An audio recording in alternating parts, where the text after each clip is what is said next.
You are always told to feel good and stay positive, but it is psychologically harming you.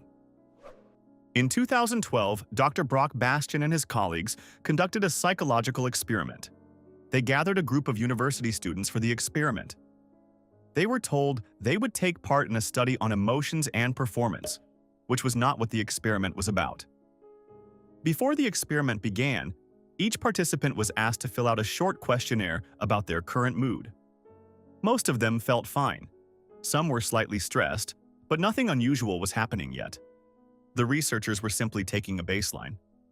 Then the participants were shown things that were emotionally unpleasant: short video clips with distressing content, and sets of written scenarios involving failure, social rejection, or moral wrongdoing.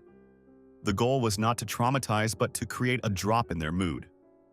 After that, they divided the participants into two groups without them knowing.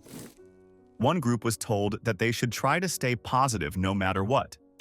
They were encouraged to focus on happiness, to avoid being affected by negative emotions from the previous content, and to maintain an upbeat internal state. This was the forced happiness condition. The other group received different instructions. They were told to allow whatever emotions arose. They were asked to simply notice what they felt, even if it was uncomfortable, and let it pass naturally. No pressure to be positive was placed on them. Then both groups continued with unrelated tasks, simple attention exercises. On the surface, it looked like a normal cognitive test session. But internally, something different was happening in each group. The participants who were trying to stay positive began to monitor themselves constantly. A small negative feeling appeared, and they immediately tried to push it away. They thought about how they should feel instead of how they actually felt. This created a quiet tension. Part of their mind was experiencing emotion, while another part was trying to correct it in real time. The participants in the acceptance condition experienced something different. They may still have felt discomfort from the unpleasant material, but they were not fighting it. There was less internal argument. The emotion rose and faded without much resistance. After the tasks were completed, all participants filled out final questionnaires about how they felt.